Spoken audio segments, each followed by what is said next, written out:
Cindy, sandali. Oh, bakit? Baka isipin na iba lalaki dyan na wala ka pang ka-date. Sabayan mo naman ako. Oo nga pala. Ikaw nga pala yung date ko sa board. Eh, ba't naman ang lamig-lamig ng kamay mo? Oh my God, si Cindy ang kadate mo, tagdi si Natalie.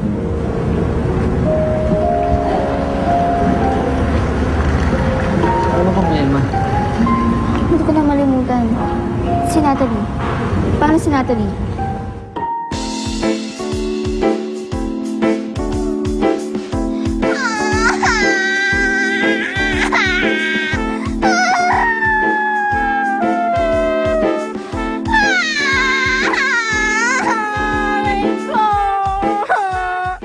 Huwag ka nang kabahan. Akong bahala. Akong bahala, makakapasok yan. Ano to, ha? Oy, Lucas. Di ba si Natalie ang date mo? Sa akin yan si Cindy, eh. Jimbo, makinig ka muna. Sabihin mo sa kanilang lahat na si Natalie ang date mo at hindi itong si Cindy. Kundi, wawasakan kayo mukha mo. Oh, Baste. Ba't nandito ka pa? Si Cindy po. Susunduin ko po siya. Eh, nagpunta na siya doon sa ball, eh. Eh, sabi niya po sa akin, hindi po siya attend, eh. Eh, alam mo naman yung anak kong yun. Pabago-bago ng isip. Sinundo lang ni Lucas. Yun, biglang napa-attend ng ball. Si Lucas po? Mag-partner na po sila sa ball? Hindi si Natalie ang date ko. Si Cindy. Pauwiin mo yan, gago ka. Angas mo, Jimbo, eh, no? Kaya lahat takot sa'yo, eh. Naaminin ko pati ako. Kaya nga pumayag ako na mag-date yung kapatid mo, eh. Pero tapos na yun. Kung minsan dutuwag ako. Minsan takot akong labanan ka. Pero hindi ko malaman ngayong kasama ko si Cindy, bigla ako naging matapang. Oh, pero alam mo, sa tingin ko, aabot ka pa dun. Sumunod ka na lang para mag-enjoy na lang kayo dun. Siguro, hindi na rin, ho. Hahaya ko na lang po si Cindy para pa mag-enjoy na rin po siya. Sige po. Oh, sige, ingat ka. Salamat po. Si Cindy ang gusto ko makasama. Walang pipigil doon kahit sino. Kahit ikaw pa.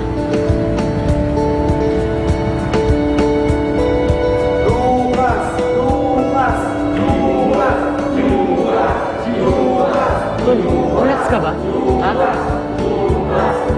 Sa tingin mo, mapapalampas mo to?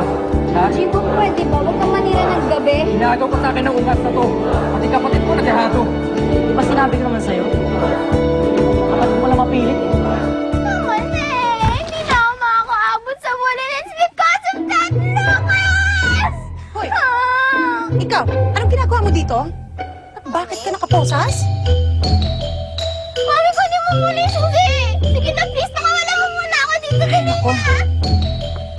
Kanina pa eh, itchy na may arms. It hurts na.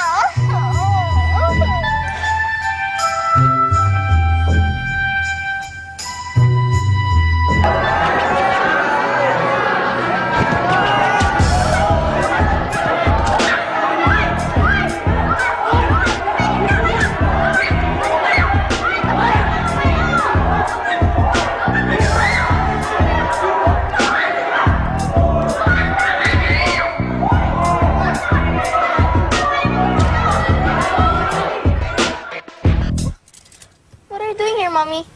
Eh nako, kanina kasi ihina ako. Eh, yung ladies room punong-puno. So, dito ako napadpad. Yak naman, Mommy. Kadiri ka naman. Ay nako, ikaw, ha? Yes. Mag-explain ka. Anong ginagawa mo dito? Kalokohan na naman, ano? Nothing, Ma. Anong nating, ma? Ikaw, puro boys na naman yan, ano? Puro kalokohan na naman yung ginagawa mo. Parehas kayo ng kuya mo. Puro na lang sakit ng ulo binibigay niyo sa akin. Paano mo nalaman? You know?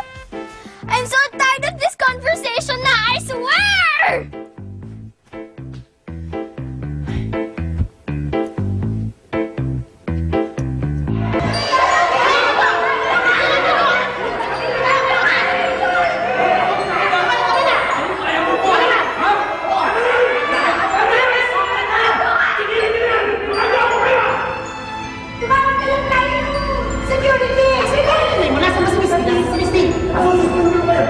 na! Ayaw ko na to!